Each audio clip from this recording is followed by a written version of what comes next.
எவன் ஒருவன் உள்ளே கடக்கிறானோ, கட கூட்டல் உள் இஸ் ஈக்குவல் டு கடவுள். உள்ளே கடப்பவன் கடவுள் ஆகி விடுகிறான். எப்படி கடவுள் ஆகிறதுனா, நான் மட்டும்தான் உங்களெல்லாம் அவனோட உயர்ந்தவன் அந்த மாதிரியான மைண்ட் செட்டை கொடுக்கும். அதனால சமாதி பழக்கம் பழக்கம் அல்லங்கிறார். சகஜ பழக்கமே பழக்கம் அப்படிங்கிற. அப்போ சகஜ பழக்கமே பழக்கம் அப்படின்னா என்னன்னா, எந்தவித சிந்தனையும் இல்லாமல் 80 வருஷம் 90 வருஷம் முத்திரை பிடிச்சி உட்காந்து புருவமத்தி கவனித்து கருணை உணர்வில் வாழ்ந்து 4 பேர் நல்லா இருக்கணும் அந்த சிந்தனையில் இருந்தானா அது எப்பேற்பட்ட டெடிகேஷன்.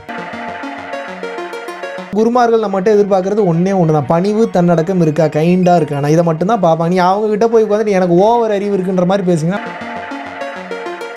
இன்னொரு உடலுக்குள் இருக்கக்கூடிய அந்த நெருப்பு சக்தியை தூண்டி விடுவதற்காக பயன்படுத்துகிறார் என்றால் அதுக்கு பேர் தீட்சை.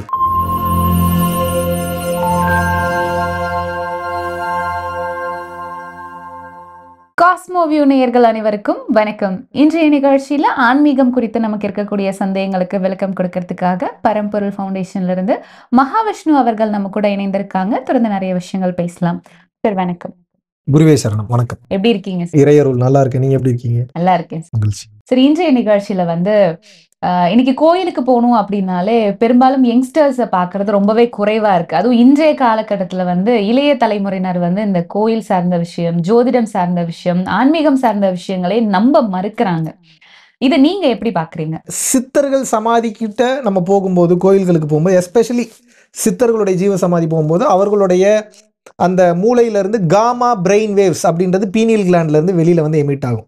காமா வேவ்ஸ்ன்றது நியூக்ளியர் ரியாக்டர்லேருந்து வெளியே வருது. நான் சொல்கிறது காமா பிரெயின் வேவ்ஸ். அந்த காமா பிரெயின் வேவ்ஸ் வெளியே வரும்போது அந்த இடத்துல நம்ம போய் உட்காந்துட்டோம்னாவே அது நம்ம பாடியை கிளென்ஸ் பண்ணும், ஆன்மாவை கிளென்ஸ் பண்ணும். ஆன்ம கர்மா, மனதை சார்ந்த கர்மா, உடல் சார்ந்த கர்மா, இது 3ஐயும் கிளென்ஸ் பண்ணும். அப்போ நான் இப்படி பார்க்குறேன். இப்போ நானும் மாடர்ன் தான், ஆனால் தெளிவான மாடர்ன் பர்சனாக இருக்கேன். இன்றைக்கி இருக்கக்கூடிய பீப்புள் ஒரு ஓல்ட் டேட்டடாக நினைக்கிறாங்க. கோயிலுக்கு போகிறது வரதெல்லாம் ஓல்ட் டேட்டடாக நினைக்கிறேன். It's completely and science. எப்படி ஒரு கோயில் கலசம் மொத்த அந்த எனர்ஜி, காஸ்மிக் எனர்ஜி எடுத்து அந்த கர்ப்ப கிரகத்துக்குள்ளே கொடுக்குது. அந்த கர்ப்ப கிரகத்துக்குள்ளே ஒருத்தர் போகும்போது அங்கே போய் அந்த தீபாதாரண தட்டை காட்டுறாரு. கண்ணதாசன் எழுதியிருக்கிற அர்த்தமுள்ள இந்து மதம்னு ஒன்று எழுதியிருக்கிறார். அது எக்ஸாக்டான பிரதி கிடைக்குதான்றது தெரில, நீங்கள் அதை வாங்கி படிங்க. அவ்வளோ தெளிவாக எழுதியிருக்கிறா. கண்ணதாசன் ஐயா மாதிரி ஒரு கடவுள் மறுப்பாளரை உலகத்திலேயே பார்க்க முடியாது. ஆனால் அவரே மனம் மாறி கடவுள் தான் எல்லாமேன்ற அளவுக்கு அப்போ எழுதுறாருன்னா அப்போ எது அவரை மாற்றியது? அதை புரிந்து கொள்ளும். கடவுள்னா நீங்கள் நினைக்கிற மாதிரி தனியாக ஒருத்தர் உட்காந்துட்டு அருள் செய்கிறார், அப்படி அல்ல. எவன் ஒருவன் உள்ளே கடக்கிறானோ, கட கூட்டல் உள் இஸ் ஈக்குவல் டு கடவுள். உள்ளே கடப்பவன் கடவுள் ஆகி விடுகிறான். எப்படி கடவுள் ஆகிறதுனா நான் மேஜிக் பண்ணிடுவேன், அப்புறம் எதை வேணாலும் சாதிச்சிருவேன், இதை ஆளும் அதாலும், அப்படி இல்லை. உலக மாயையை பொய் என்று புரிந்து உண்மையின் பக்கம் சேர்ந்து கரைந்து விடுவதற்கு பேர் கடவுள். எதை மாயைன்னு சொல்றீங்க? கண்ணுக்கு தெரிவது அனைத்தும் மாயை தான். அந்த கண்ணுக்கு தெரிகிறது, கையால் தொடுறது, இந்த 5 புலன்கள் வழியா அனுபவிக்கக்கூடியது எல்லாமே மாயை தான். வாழ்வியல் நெறிமுறை ரொம்பவே முக்கியம். நம்ம பார்த்த வரைக்கும் திருவள்ளுவர் ஆகட்டும், வள்ளலார் ஆகட்டும், நீங்களே ஒரு சில விஷயங்கள் வாழ்வியல் நெறிமுறைகளை தான் முதல்ல மக்களுக்காக எடுத்து சொல்றீங்க. இந்த மாதிரி வாழ்வியல் நெறிமுறைகள்ல என்ன மாதிரியான விஷயங்களை நம்ம மாத்திக்கணும், என்ன மாதிரியான விஷயங்களை நம்ம அதிகமா வாழ்வியல்ல கொண்டு வரும்போது நம்முடைய வாழ்க்கை ஒரு நெறியாக நடக்கும்? நல்ல கேள்வி. வள்ளல் பெருமான் இதை என்ன சொல்றாருன்னா, சமாதி பழக்கம் பழக்கம் அல்ல, சகஜ பழக்கமே பழக்கம்ங்கிறார். அப்படின்னா அதுக்கு அர்த்தம் என்னன்னா, நான் இன்றைக்கி ஒரு உபதேசம் பெற்றுட்டேன், குண்டலினி பயிற்சி பெற்றுட்டேன், ஓகே இன்றைக்கி போய் உட்காந்து நான் பயிற்சி பண்ண ஆரம்பிச்சிடன்ட்டு உலகத்தையே மதிக்காமல் எவனையும் நான் ரெஸ்பெக்ட் பண்ண உட்காந்து மெடிடேஷனே பண்ணிகிட்டு இருக்கேன்னா அது ஈகோவை மட்டும்தான் கொடுக்கும். என்னமோ நீங்களாம் ஏலியன்ஸ் மாதிரி, நான் மட்டும் தான் உங்களெல்லாம் அவட உயர்ந்தவன் மாதிரி, அந்த மாதிரியான மைண்ட் செட்டை கொடுக்கும். அதனால சமாதி பழக்கம் பழக்கம் அல்லங்கிறார். சகஜ பழக்கமே பழக்கம் அப்படிங்கிற. அப்போ சகஜ பழக்கமே பழக்கம் அப்படின்னா என்னென்னா, நீ கடவுளாக கூட இரு, பிரச்சனை இல்லை. ஆனால் கடவுளாக இருந்தாலும் சகஜமாக வாழ கற்றுக்க, மக்களோட மக்களாக வாழ கற்றுக்க. அதுதான் இங்கே இருக்கிறதுலையே கஷ்டம். நீ உன்னைய ஒரு ஏலியனேட்டட் பீங்க நீ ரொம்ப தள்ளி வச்சுட்ட அப்படின்னா இப்போ அதை பார்த்து இன்னொருத்த எப்படி கற்றுப்பான்? அப்போ அப்படித்தான் இருக்கணும் போலன்னு அவனும் அப்படி தான் கற்றுப்பான். அதனால அப்படி இருக்காதீர்கள் என்று வள்ளல் பெருமானும் அதைத்தான் கூறுகிறார். அப்போது எப்போ ஒரு மனுஷன் இது எல்லாத்தையும் அடையிறான் அப்படின்னா, அனைத்தும் பெற்றிருந்தாலும் கூட அதை ஒரு தனி செக்மெண்ட்டாக இருக்கணும், அது தனி சாப்டராக இருக்கணும், அது தனி ரூமில் இருக்கணும், அதுக்குள்ளேயே நம்ம இன்ட்ராக்டே ஆகக்கூடாது, அதுக்கு எனக்கு சம்மந்தமே இல்லைன்ற மாதிரி இருக்கணும். அப்படி இருந்தீங்கன்னா தான் இன்னும் கைண்டாக இருக்க முடியும், இன்னும் கற்றுக்க முடியும், இன்னும் பொறுமையாக இருக்க முடியும், இன்னும் தெளிவு நிலைக்கு போக முடியும்.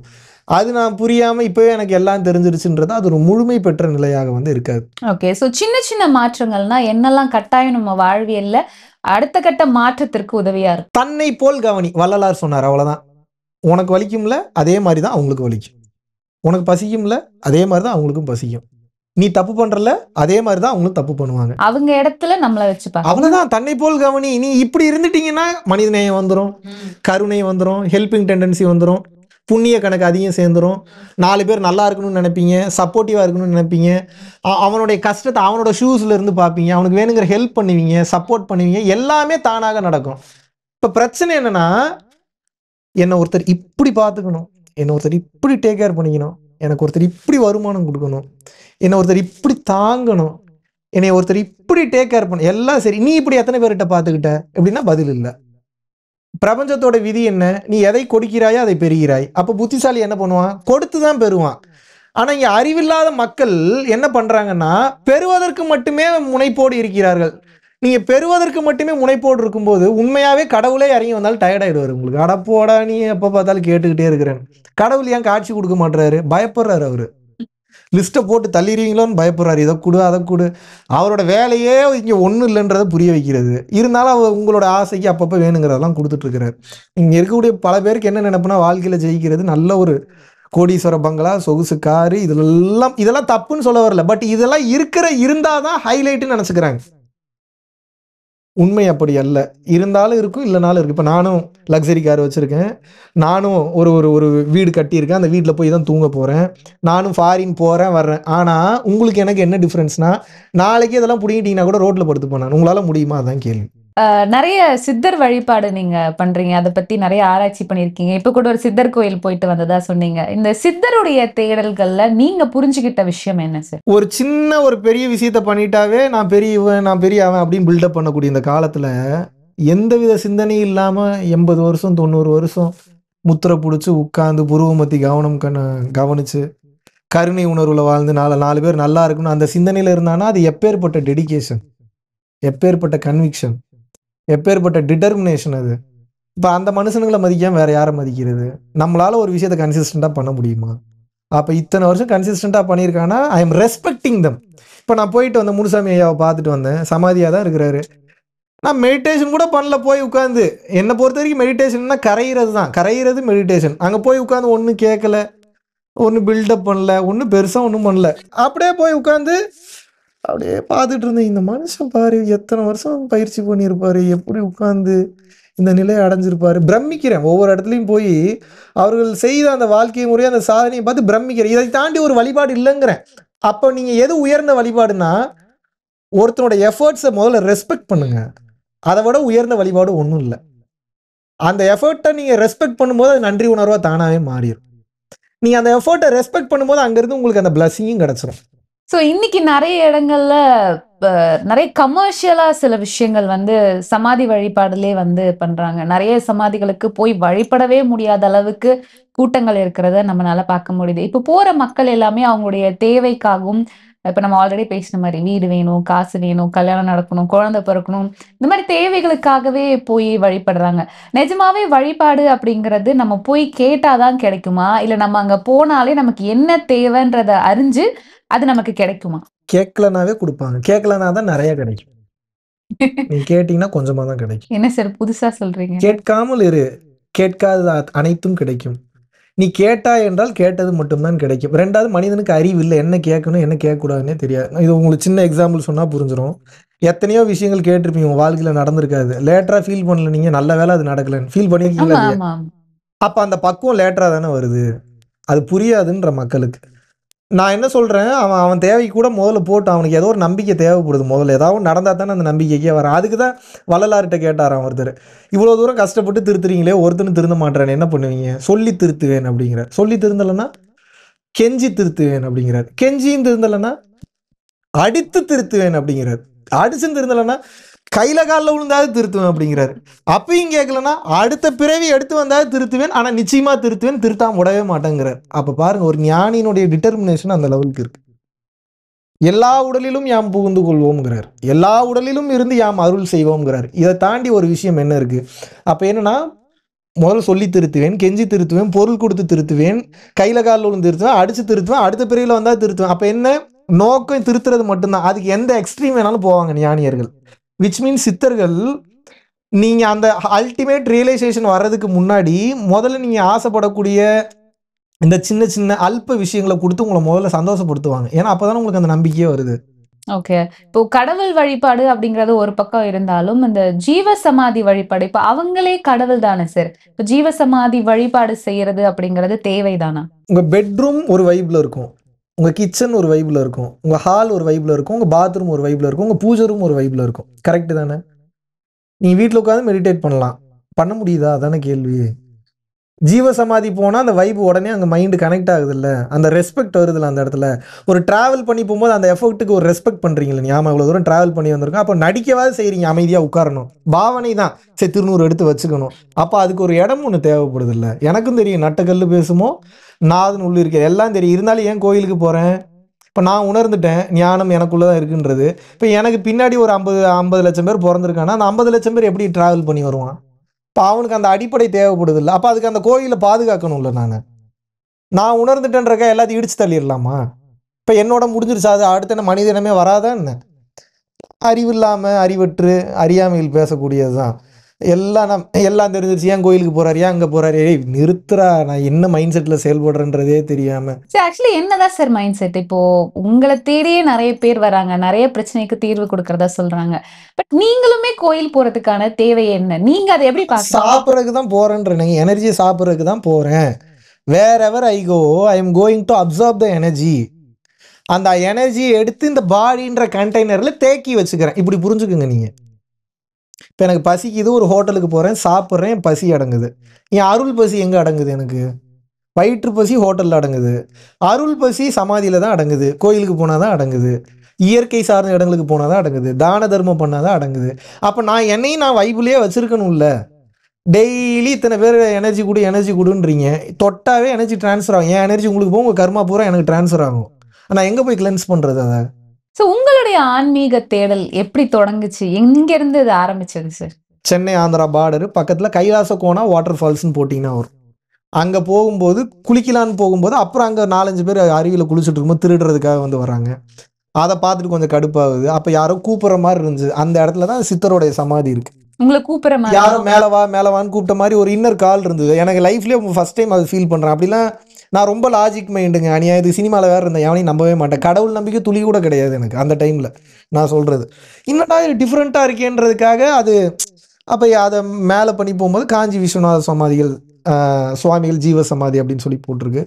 உள்ளே போனோடனே கண்கள்லேருந்து கண்ணீர் வருது, அமைதியாக உட்கார. அப்புறம் அது பெரிய ஸ்டோரி. அதுக்கப்புறம் 5-6 வருஷம் ஒவ்வொரு சமாதியாக போகிறேன். யோக நூல்களை ஒவ்வொரு நூல்களை எடுத்து விளக்கம் ஃபுல்லாலாம் படிக்க மாட்டேன், முக்கியமான ஒரு கோட்ஸ் மட்டும் படிப்பேன். அப்புறம் கூகுளில் சர்ச் பண்ணுறது, அப்புறம் உட்காந்து மெடிடேட் பண்ணுறது, வாழும் குருமார்களை பார்க்குறது, அவங்ககிட்ட உபதேசம் வாங்குறது. எங்கே போனாலும் கால்கிட்ட உட்காந்துட்டு காலை பிடிச்சிப்பேன் இருக்கமா, எப்பேற்பட்ட குருவாக இருந்தாலும் காலை பிடிச்சி. ஏன்னா குருமார்கள் நம்மகிட்ட எதிர்பார்க்குறது ஒன்றே ஒன்று தான், பணிவு தன்னடக்கம் இருக்கா, கைண்டாக இருக்கா. நான் இதை மட்டும்தான் பார்ப்பாங்க. நீ அவங்ககிட்ட போய் உட்காந்துட்டு எனக்கு ஓவர் அறிவு இருக்குன்ற மாதிரி பேசிங்கன்னா உங்களுக்கு பிடிக்காது. குருமார்கள் கிட்ட நீங்கள் போய் உட்காந்துட்டு எனக்கு அறிவு இருக்குன்ற மாதிரி ஒரு சின்ன விஷயத்தை நீங்கள் காமிச்சிட்டிங்கனாலும் சென்ஸ் பண்ணிடுவாங்க. அப்புறம் அவங்க அண்டர்பிளே பண்ண ஆரம்பிச்சிருவாங்க, எனக்கு ஒன்றும் தெரியாதுன்ற மாதிரி. அவங்களுக்கு ஒன்றுமே தெரியலனா கூட உங்களுக்கு எல்லாம் தெரியுன்ற மாதிரி நீங்கள் கூலாக இருந்தீங்கன்னா தான் அவங்களுக்கு என்ன தெரியுன்றதை கற்றுக்க முடியும். அந்த மாதிரி ட்ராவலில் நிறையா கற்றுக்கிட்டேன். அப்புறம் அதை கற்றுக்கிட்டதில் ஒரு புரிதல் வந்தது. அப்புறம் அந்த புரிதலை இன்றைக்கி மக்களுக்கு எடுத்து சொல்லிட்டேன். ஓகே, உங்களோட குரு யார்? ஓம் தத்சத் பிரம்மஞானி ஸ்ரீ ஸ்ரீ ஸ்ரீ காஞ்சி விஸ்வநாத சுவாமிகள் எனது முதல் குரு. அடுத்து நான் ஈர்க்கப்பட்ட ஒரு குரு அப்படின்னா வள்ளல் பெருமான் 2வது குரு.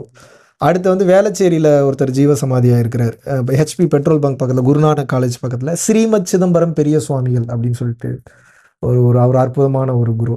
ஸோ அவர் சமாதி ஆகிட்டு. அப்போ இப்போ அங்கே ஒரு லிவிங் குரு இருக்கார், செல்வமணி ஐயா அப்படின்னு சொல்லிட்டு. ஸோ அவர்லாம் பார்த்தீங்கன்னா நான் இன்னைக்கு இந்த அளவுக்கு வந்ததுக்கு ஒரு மாபெரும் காரணமாக நின்று விளங்கக்கூடியவர். ஓகே, பொதுவாகவே இந்த ஜீவ சமாதி அப்படின்னு நம்ம சொல்லும்போது நிறைய பேர் அங்கே போனவங்க கூட சொல்றது என்ன அப்படின்னா, ஒரு வைப்ரேஷன் ஃபீல் பண்ணோம், ஒரு எனர்ஜி அப்படிங்கிறாங்க. இது எப்படி சார் எக்ஸ்பிளைன் பண்றது? இது எப்படி இருக்கும்? ஒருத்தங்க வாழ்ந்த அமைதிக்கு போயிடுவாங்க, ஒருத்தங்க அழுவாங்க, ஒருத்தங்க சிரிப்பாங்க, ஒருத்தங்க பார்த்தீங்கன்னா ஒரு எக்ஸ்பிளைன் பண்ண முடியாத ஒரு பிளிஸ்ஸுக்குள்ளே போவாங்க, ஒருத்தங்க ரொம்ப இன்டிமெசியாக ஃபீல் பண்ணுவாங்க.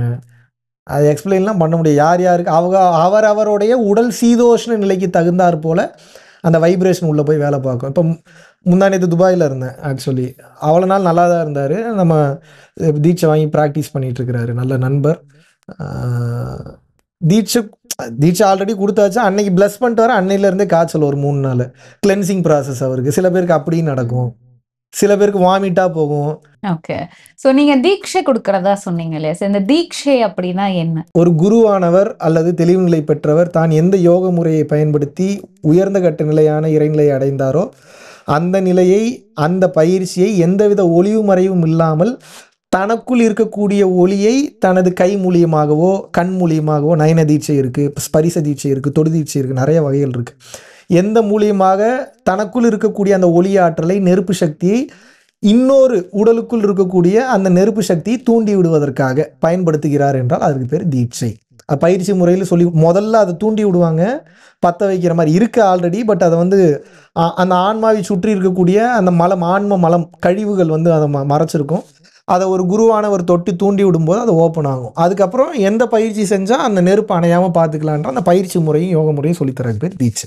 ஓகே. இந்த தீட்சை பெறதுனாலயோ கத்துக்கிறதுனாலயோ ஒரு தனி மனிதனுக்கு அவங்களுடைய வாழ்க்கையில, அவங்களுடைய குணாதிசயங்கள்ல என்ன மாதிரியான மாற்றங்கள் நிகழும்? சிம்பிள், பக்குவம் பெறுவான், அவ்வளோதான். பக்குவத்தை தாண்டி ஒரு பொக்கிஷம் இருக்கு அந்த உலகத்துல. ரியலைசேஷனை தாண்டி ஏதாவது ஒரு ட்ரெஷர் சொல்லுங்க இந்த உலகத்துல. பணம் தான் பொக்கிஷம்ன்றீங்க. சரி, பணம் எப்படி அடிக்கிறதுன்ற அந்த ஐடியாவை கொடுத்துட்டா இப்போ சொல்லுங்க எது பொக்கிஷம்? அந்த அத்தாரிட்டியும் கொடுத்துட்டா இப்போ சொல்லுங்க எது பொக்கிஷம்? செல்வத்துள் செல்வம், செவிச்செல்வம், அச்செல்வம், செல்வத்துள் எல்லாம் தலை. அப்போ என்னன்னா அந்த நாலேஜ்னா நீங்க நினைக்கிற மாதிரி படித்து தெரிந்து கொள்ளக்கூடிய இந்த நாலேஜ் இல்லை, உள்ளுக்குள்ளிருந்து மத்தகத்திலிருந்து எழக்கூடிய நாலேஜ். இப்போ நான் இப்போ என்ன மீன் பண்ண வரேன்னா, ஸ்கூலுக்கே போகாதீங்கன்னு சொல்ல. ஸ்கூலுக்கு போகிறது இன்டெலிஜென்ஸ் மட்டும்தான். பட் அது கூட ஸ்பிரிச்சுவலும் சேரணும், அது கூட எமோஷனும் சேரணும். ஸோ உண்மையான கல்வி என்பது intelligence plus spiritual plus emotional, இது 3 சேர்ந்தாதான் உண்மையான கல்வி. உண்மையான கல்வி என்பது உள்ளுக்குள்ளிருந்து ஊற்றெடுப்பது. இன்னைக்கு பள்ளிக்கூடங்களில் சொல்லிக் கொடுக்கக்கூடிய கல்வி என்பது அவசியம்தான், நான் இல்லை என்று சொல்லவில்லை. அந்த கல்வி மட்டும் போதாதுங்கிறேன். இன்னைக்கு எத்தனையோ டீச்சர்ஸ் என்கிட்ட வந்து ப்ராக்டிஸ் வந்து பயிற்சி பெற்று ப்ராக்டிஸ் பண்ணிட்டு இருக்காங்க. அப்போ நிம்மதி நான் கொடுக்கறதுனால வரல, அந்த ரூட்டை காட்டுறேன், அதனால வந்துருச்சு. அதனால அந்த ரெஸ்பெக்ட் தானாக வருது. இப்போ என் மேலே ஏன் அவ்வளோ ரெஸ்பெக்ட் வருதுன்னா, அவங்க அதை அனுபவிக்கிறாங்க, அதனால அந்த ரெஸ்பெக்ட் வருது, அதுக்கு நன்றி உணர்வோடு இருக்காங்க. அதை ஏன் நான் கண்டுக்காமல் ஜாலியாக சுற்றிட்டு இருக்கிறேன்னா, இப்போ நான் அது ஏன் தலையில் ஏற்றிட்டேன்னா இப்போ எனக்கு ஈகோ வந்துடும், என்னமோ நான் தான் இவங்களுக்கு இதை கொடுத்தேன்ற மாதிரி வந்துடும். அதை நான் கொடுக்கல, எனக்கு எது கொடுத்ததோ அதை எங்கள் அப்பன் சொல்லி கொடுத்த மாதிரி மற்றவர்களுக்கு அதை நான் சொல்லி கொடுக்குறேன், அது நல்லா இருக்குன்ற. ஓகே. ஸோ இன்றைய நிகழ்ச்சியில் ஆன்மீகம் சார்ந்த நிறைய விஷயங்கள், உங்களுடைய பர்சனல் எக்ஸ்பீரியன்ஸ், உங்களுடைய குரு பற்றி நிறைய விஷயங்கள் எங்கள் கூட ஷேர் பண்ணிக்கிட்டீங்க. ரொம்ப நன்றி. குருகநாட்சம். நன்றி. நல்லதே நடக்கும்.